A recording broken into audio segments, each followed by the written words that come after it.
শুকরানা নামাজ। হ্যাঁ বুঝছো।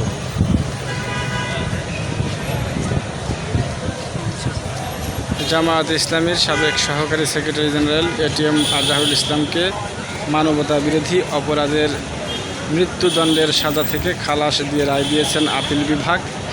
আদালতের রায়ের পর জামায়াত ইসলামীর নায়েবে আমির ডাক্তার সৈয়দ আব্দুল মোহাম্মদ তাহের এমপি আদালতের প্রতি কৃতজ্ঞতা প্রকাশ করেন। এরপরই জামাতের কিছু নেতৃবৃন্দ তারা শুকরানা নামাজ আদায় করেন সুপ্রিম কোর্টের অ্যানেক্স ভবনের সামনে। দর্শক, আমরা দেখতে পাচ্ছি যে জনাব এটিএম আজহারুল ইসলামের খালাসের রায়ের পর জামাতের নেতৃবৃন্দ তারা শুকরানা নামাজ আদায় করছেন সুপ্রিম কোর্টের অ্যানেক্স ভবনের সামনে।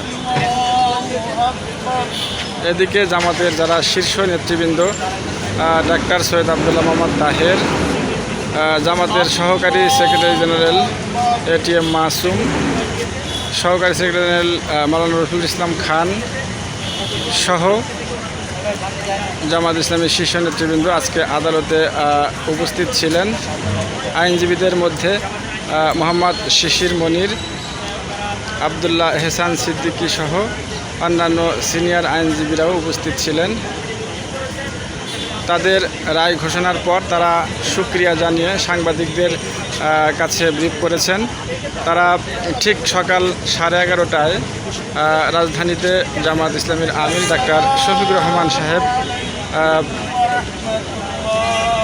একটি প্রেস ব্রিফিং করবেন। এটিএম আজহারুল ইসলামের রায়ের পর জামাত নেতৃবৃন্দ শুকরানা নামাজ আদায় করলেন, নামাজ শেষ করলেন।